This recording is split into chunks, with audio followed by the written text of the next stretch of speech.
Muy buenas tardes, señoras y señores. Bienvenidos al atardecer de este martes, día 17 de diciembre de 2024.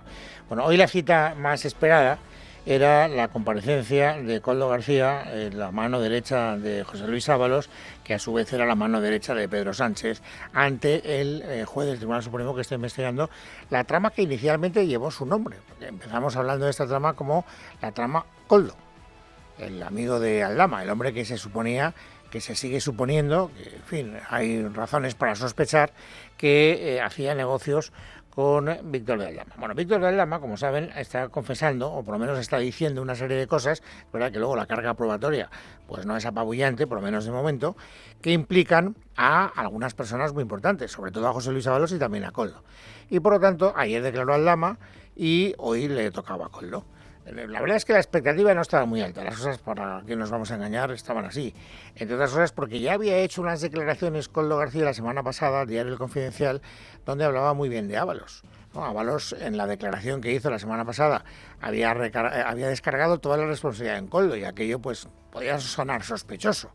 Hombre, si tú me cargas a mí toda la carga de las maldades que hemos hecho, pues yo tendré que defenderme. Esto en principio era lógico pensar, pero aquellas declaraciones de Koldo García al Confidencial ya pinchaban esa expectativa, porque ya él había hablado muy bien de Koldo, diciendo que todo lo que había dicho el señor, de Ábalos, diciendo que todo lo que había dicho el exministro de Transportes era verdad. Y esta mañana, antes de comparecer ante el juzgado, cosa que también es, en fin, sorprendente, Koldo se ha dejado entrevistar por Televisión Española, antes de ir al juzgado. Y ya en esas declaraciones en Televisión Española ha pinchado cualquier expectativa. Ya sabíamos, ya nos ha dicho que lo iba a negar todo y que iba a hablar muy bien de José Luis Ábalos. Por lo tanto, insisto, el morbo pues, dejó de existir desde el minuto uno. Él, naturalmente, dice que no ha cobrado ninguna comisión. Saben ustedes que ayer el señor Aldama dijo que había pagado hasta 4 millones de euros en comisiones, que gran parte de ellas se las habían llevado Koldo y Ábalos, y que tanto Koldo como Ábalos decían que una parte, entre el 1 y el 1,5%, iba a parar a las arcas del Partido Socialista, servían para financiar al partido gobernante. Bueno, pues esta mañana ya Koldo decía, mire usted, eso de las comisiones es falso de toda falsedad. No hemos cobrado ninguna comisión. Y además, el señor Aldama no podrá demostrarlo porque es falso. No lo puede probar porque no es verdad. Y vamos a creer solamente a una persona, la cual aporta un papel y unos pantallazos. Y con eso podemos desprestigiar a una persona para toda la vida. Desde este momento quedaba claro que, por lo tanto, iba a negar la mayor. Y vuelvo a repetir que no deja de ser sorprendente que estas declaraciones previstas se produzcan minutos antes de su comparecencia ante el juzgado. Pero bueno, será que el abogado de Koldo ha entendido que esto estratégicamente, desde el punto de vista de su defensa personal, podía ser beneficioso, ya veremos. Y luego también estaba la parte Ábalos, ¿no? Es decir, estaba enfadado porque Ábalos hubiera descargado sobre él la responsabilidad de las cosas que se pudieron hacer mal durante el tiempo en que Ábalos fue ministro de Transportes. Ya les digo que en las declaraciones que hizo el Confidencial hace unos días dejaba claro que no, pero por si había alguna duda, fíjense en qué términos ha hablado en Televisión Española de su amigo José Luis Ábalos. Es una gran persona, mejor político, y que, bueno, pues todo lo que le están diciendo de él pues es injusto y mentira. No creo que haya hecho nada ilegal. ¿Y usted? ¿Yo? En mi vida he hecho muchas cosas, pero con el señor Ábalos ninguna. Bueno, esta última coletilla es la que podía permitir a lo mejor un margen de especulación, diciendo, bueno, si él dice que Ábalos no ha hecho nada mal, pero que le ha hecho muchas cosas en su vida, a lo mejor es que durante la declaración ante el juez va a reconocer algunas de las fechorías que se le atribuyen, ¿no? Que le atribuye tanto la UCO como el señor Aldama. Pero no ha sido así. Es decir, el señor Koldo García lo que ha hecho ha sido negarlo todo. Todo. Es verdad que ha contestado a todas las partes, también a las acusaciones particulares, pero para negarlo todo, insisto. Miguel Ángel Pérez. Buenas tardes. Fuentes jurídicas consultadas por Libertad Digital afirman que Koldo ha respondido a todas las partes, pero se ha negado a responder las preguntas sobre la visita de la número 2 del régimen de Nicolás Maduro Delcy Rodríguez a España. Ha asegurado que la letra del manuscrito aportado este lunes por Víctor de Aldama no es suya y ha afirmado que tampoco subrayó en rosa o en verde el listado de las adjudicaciones sospechosas de obra pública que presentó también Aldama ante el alto tribunal. Koldo ha asegurado que no cobró ninguna comisión ilegal y que no cometió ningún delito. Además, Consultadas ha afirmado que José Luis Ábalos, que él sepa, tampoco cobró comisiones y que es mentira que Santos Cerdán, secretario de Organización Socialista, cobrara una mordida de 15.000 euros en un sobre como mantiene Aldama. Las mismas fuentes consultadas afirman que sobre el piso de Plaza de España en el que vivió la que fuera novia de Ábalos, Jessica Rodríguez, durante 2 años y medio, ha apuntado Koldo que el piso era del socio de Aldama, Luis Alberto Escolano, y que gestionaba los pagos el hermano del propio Koldo, Joseba García. Por último, ha negado que el jefe de gabinete de la ministra de Hacienda, María Jesús Montero, Carlos Moreno, haya cobrado también comisiones ilegales de la trama. Resumen del resumen, lo ha negado todo. Y de una parte que se está investigando, el viaje de Delcy Rodríguez a España, no ha querido hablar. Por tanto, no ha tenido ni siquiera la necesidad de negarlo. Sencillamente ha dicho que no contesta ninguna pregunta de ese episodio. Tampoco ha explicado por qué, hasta donde yo sé. De todo lo que ha dicho, tal vez lo más arriesgado para él, creo yo, a lo mejor me equivoco, es haber negado que las fotocopias que ayer adjuntó Aldama, con unas anotaciones a propósito de las supuestas comisiones que cobró de obra pública, no son obra de su puño y letra, ha dicho hoy Koldo García, nos lo contaba Miguel Ángel Pérez hace un instante.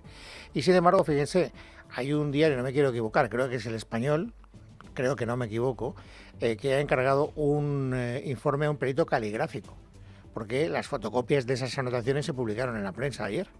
Y entonces ese perito caligráfico afirma con rotundidad que esa es efectivamente la letra de Koldo García. Esto no tiene ningún valor probatorio porque es una prueba que ha encargado un medio de comunicación, pero quiero pensar que la justicia encargará también a peritos caligráficos un examen de la caligrafía de esas fotocopias que adjuntó ayer el señor Aldama, y si se demostrara que fueran de Koldo García, pues acabamos de pillar a Koldo García en una mentira terrible. Pero bueno, esto no deja de ser, lo admito, una especulación. Hoy ha habido Consejo de Ministros y después del Consejo de Ministros, como cada martes, ha habido rueda de prensa.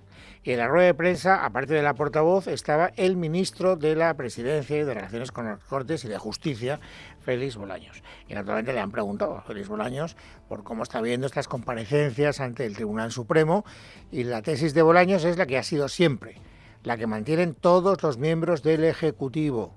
El señor Aldama miente, desacredita, injuria, calumnia, y es incapaz, y seguirá siendo incapaz, de demostrar nada de lo que está diciendo. Sí le digo que el deseo del Gobierno es que se esclarezcan los hechos. Quien tenga que pagar, que pague, y a quien se esté acusando falsamente y sin pruebas, vea resarcido cuanto antes su honor y su buen nombre.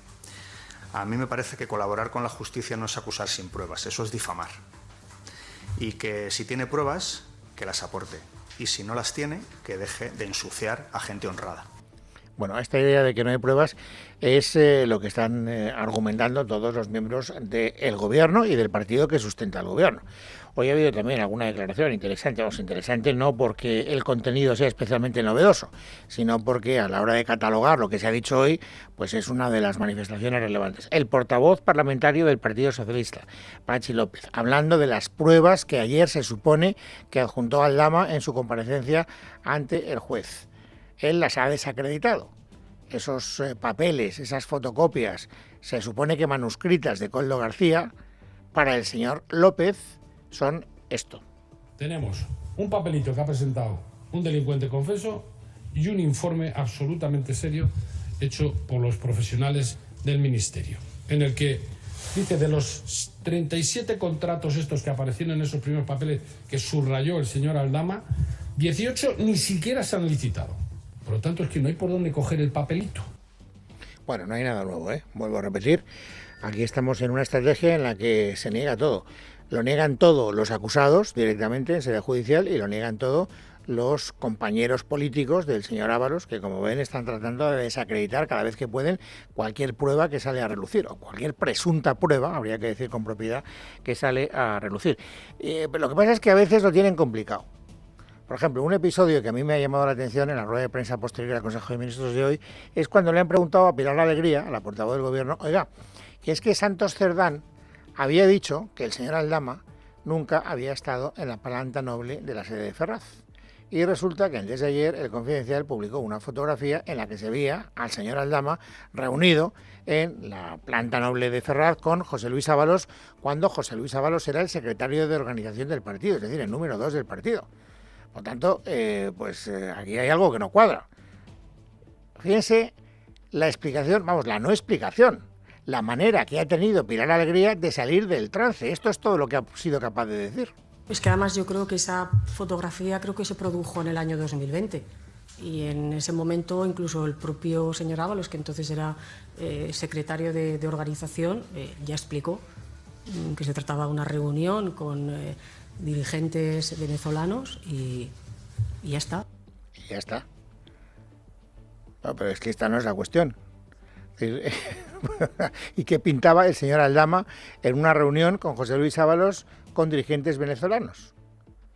Y sobre todo, ¿cómo se compadece que el señor Santos Cerdán, con carácter previo, hubiera dicho que nunca el señor Aldama estuvo donde esa fotografía demuestra que sí que estuvo, que es el fondo de la cuestión? Pues digo que hay veces que el argumentario del gobierno pues no da para dar explicaciones ante cosas que tienen difícil explicación. Es más, el gobierno mantiene su estrategia de tratar de desviar la atención cada vez que nos acercamos a algo que puede ser potencialmente peligroso para sus intereses políticos. Por ejemplo, saben que en el rosario de comparecencias judiciales mañana le toca el turno a Begoña Gómez, a la mujer del presidente del gobierno. Y hoy le han preguntado a Pilar Alegría sobre esa comparecencia. ¿Y qué ha querido destacar en su respuesta a la prensa la portavoz del gobierno? Pues nada que haga referencia a las cosas que tiene que esclarecer la mujer del presidente del gobierno, que a lo mejor las esclarece de manera satisfactoria. Yo no me voy a meter ahí, pero no entra en esa cuestión. Lo único que le interesa al gobierno es dejar claro que si Begoña Gómez tiene que comparecer mañana en sede judicial es por la manía absolutamente obscena, ha dicho, del Partido Popular.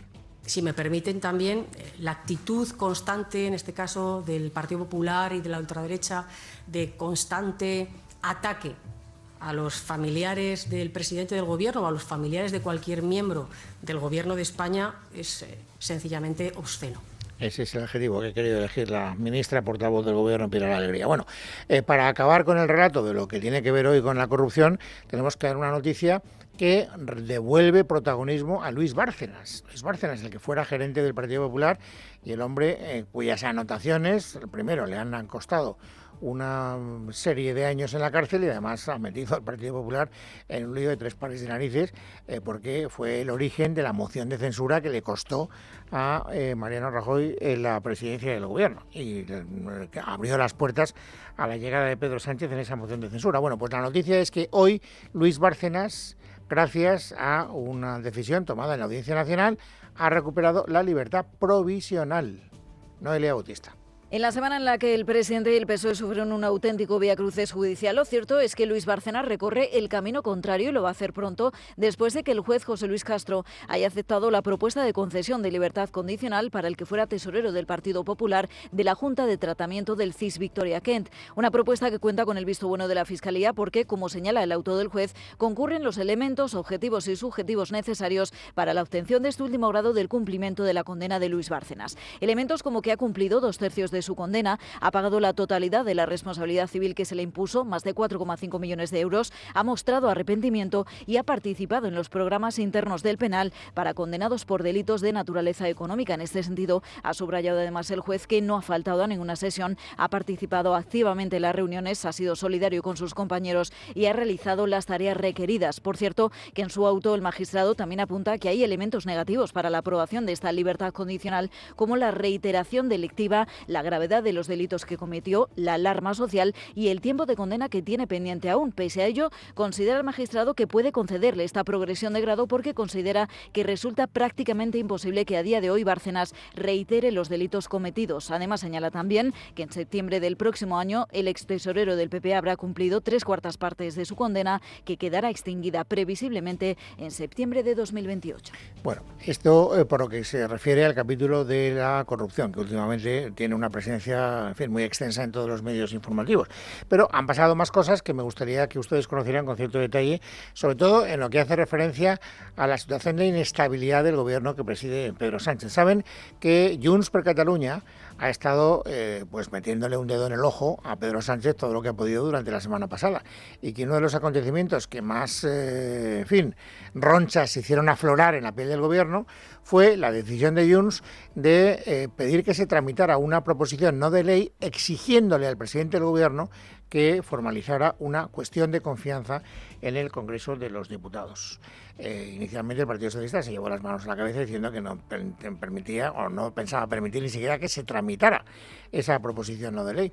Ayer conocimos que los letrados del Congreso habían hecho un informe diciendo que no había ningún obstáculo que a ellos se les ocurriera para impedir que se votara en la mesa del Congreso, se vea que tramitar o no esa petición de Junts en la proposición no de ley correspondiente. Y hoy hemos sabido que la mesa del Congreso ha decidido posponer la decisión. ¿Por qué? Pues lo explicaba Patxi López, el portavoz parlamentario del PSOE, porque el informe de los letrados que hemos conocido ayer es tan extenso, es tan prolijo, es tan confuso. Vamos, confuso no en términos de que se hayan hecho un lío, sino que, en fin, jurídicamente es muy enmarañado y por lo tanto necesitan tiempo para estudiarlo. Hay un informe de 14 folios de los letrados de la Cámara en las que dicen que hay precedentes de una cosa y de la contraria, pues está bien que se estudie. Y que se estudie con detenimiento, porque estamos hablando de una cuestión en la que lo que está en duda es su constitucionalidad. Todo lo que se llama patada a seguir. Pues ahora empiezan ya las vacaciones parlamentarias, luego hasta enero o febrero, echale un galgo, pues no se reconsiderará esta decisión y se volverá a votar en la mesa del Congreso de los Diputados. En todo caso, que nadie se haga ilusiones, porque aunque se tramitara, cosa que yo pongo muy en cuestión, pues los socios del Gobierno están en la idea de no llegar a mayores. No se oponen algunos de ellos a la tramitación, pero ya anuncian que si se llegara a votar la moción de censura, la cuestión de confianza, ellos estarían al lado del Gobierno. Una vez más, el que se ha significado con más entusiasmo en este gesto de fidelidad a Pedro Sánchez ha sido Bildu.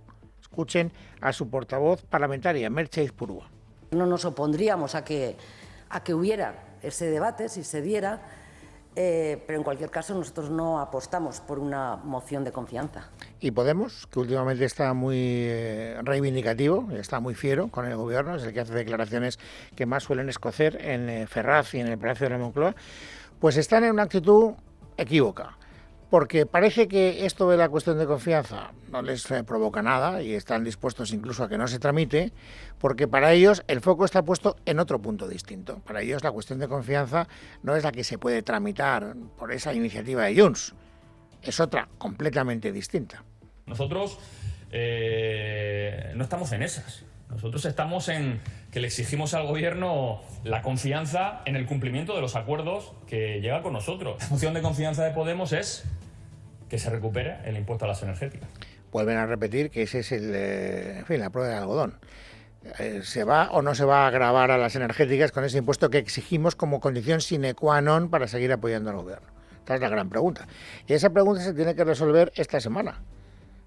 Porque pasado mañana jueves, si no me falla la memoria, vuelve al Congreso de los Diputados esa ley que hemos dado en llamar de reforma fiscal, donde se tiene que ver en qué queda ese impuesto. El partido de Podemos había pedido reuniones con todos los socios parlamentarios para ver si llegaban a un acuerdo en esta cuestión específica.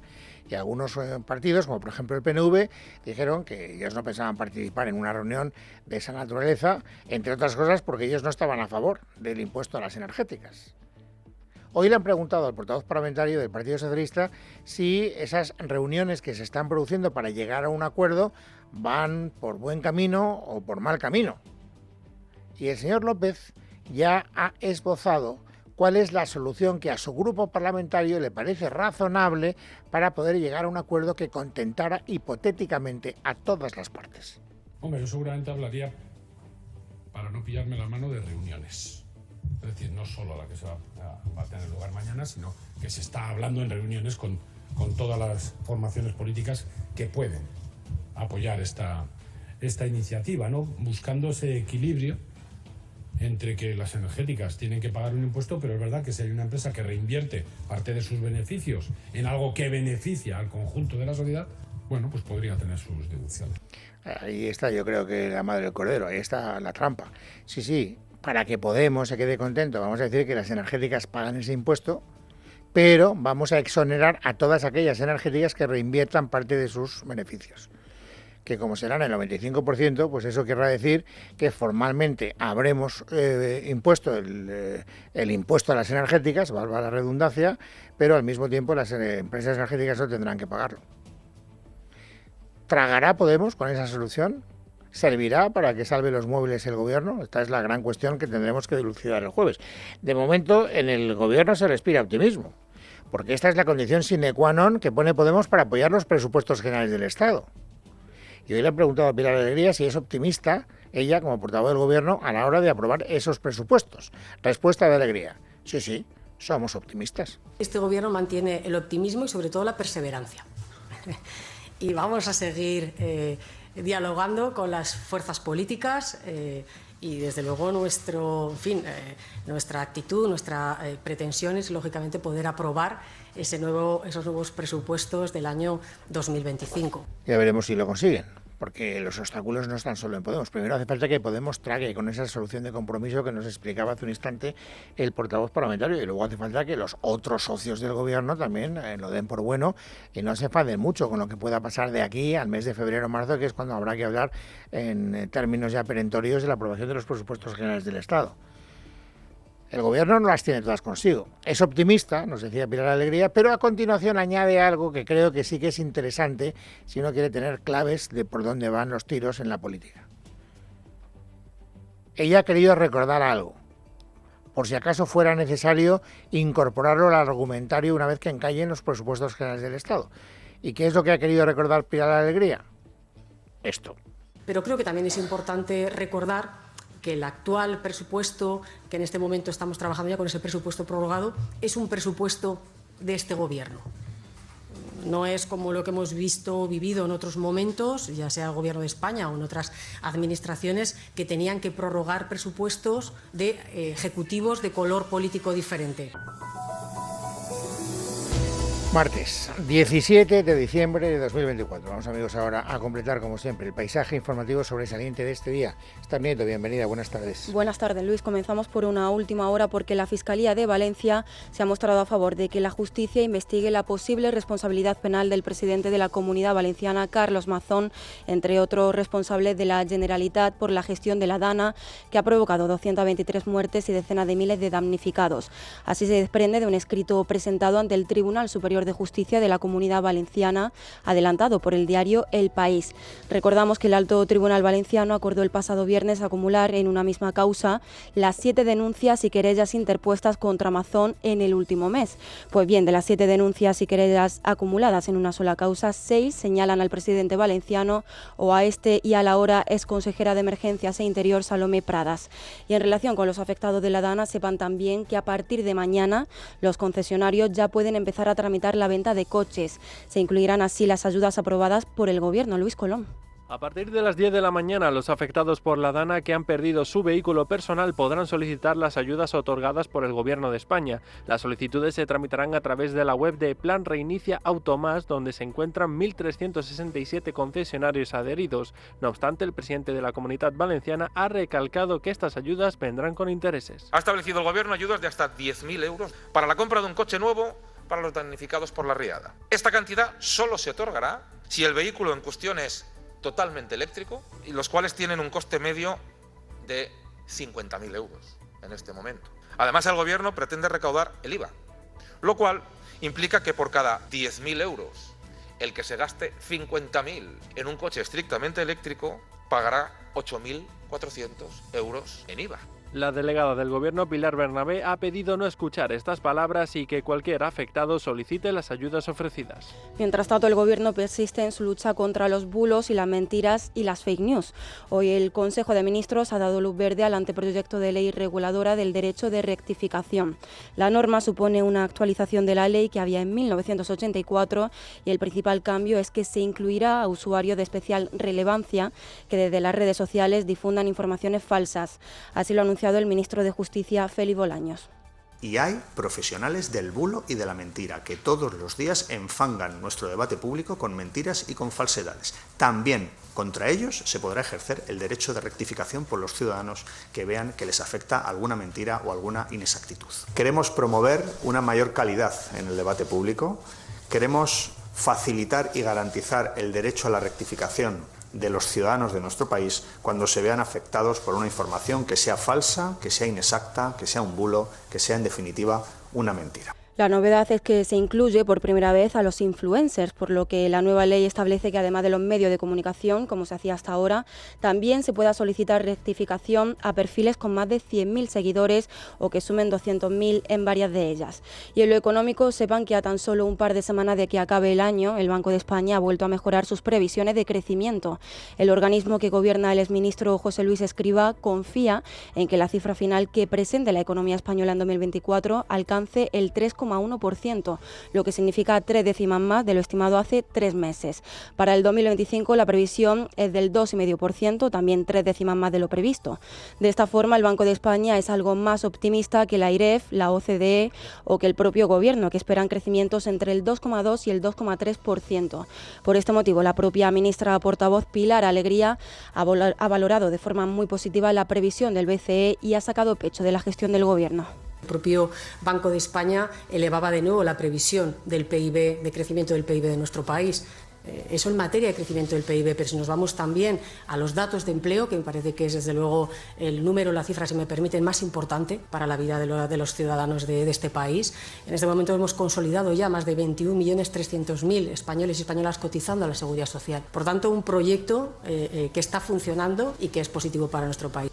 Y hoy estamos un poco más cerca de que el Gobierno y las aseguradoras lleguen a un acuerdo sobre la renovación de Muface, la mutua que da cobertura sanitaria a 1,5 millones de funcionarios. Y es que hoy, en el Consejo de Ministros, el Gobierno ha aprobado una nueva licitación con nuevas condiciones, entre las que se incluye una subida del 33,5%, lo que implica, según ha anunciado Pilar Alegría, un importe de 4.400 millones de euros para los próximos 3 años.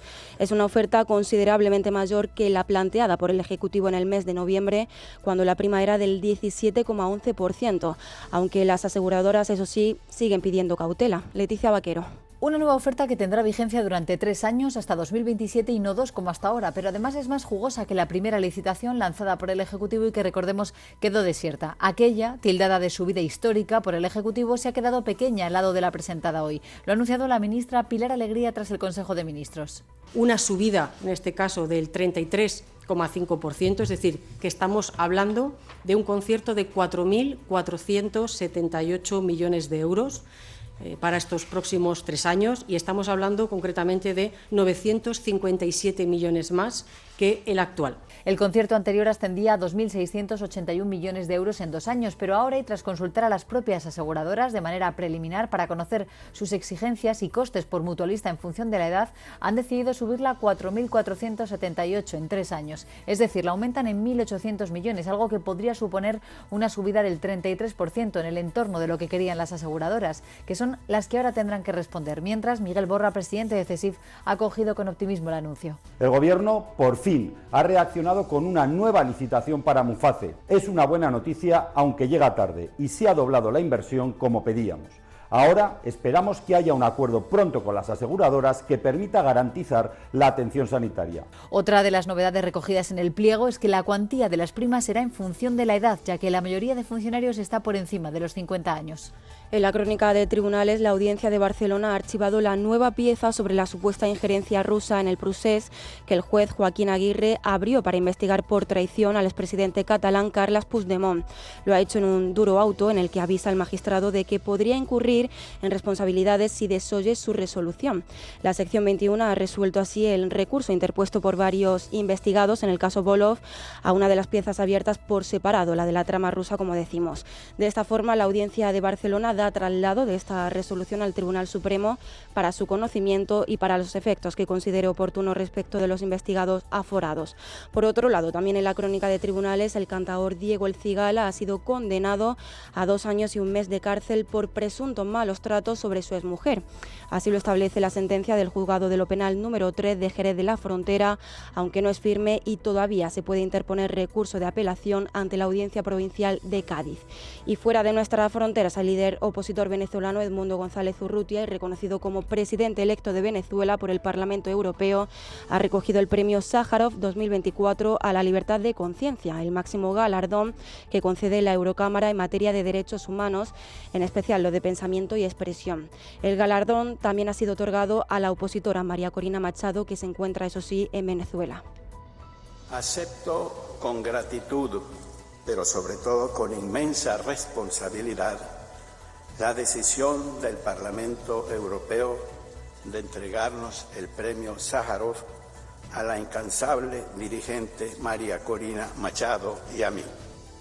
Por cierto, que exiliado en España desde septiembre, Edmundo González dijo la semana pasada que se veía asumiendo el cargo para el que fue votado por la mayoría de venezolanos. Recordamos también que queda menos de un mes para la toma de posesión de Nicolás Maduro, que tendrá lugar el próximo 10 de enero. Y mientras tanto, Edmundo González insiste en que volverá a su país a partir de esa fecha. Y terminamos contándoles que la actriz Marisa Paredes ha fallecido este martes a los 78 años de edad en Madrid, su ciudad natal, según ha confirmado la Academia de Cine, institución de la que fue presidenta. Fuentes de su entorno cercano han indicado que ingresó este lunes en el Hospital Universitario Fundación Jiménez Díaz con un problema arterial. Desde el Consejo de Ministros, desde la rueda posterior al Consejo de Ministros, la vicepresidenta segunda, Yolanda Díaz, le ha dado el pésame a su familia de esta forma. Quería enviar el pésame a Chema, al compañero de Marisa Paredes, por su fallecimiento. Creo que hoy la cultura española está de luto y, si me permiten, también, desde luego, todo el cariño por el vínculo personal que tenía con ella.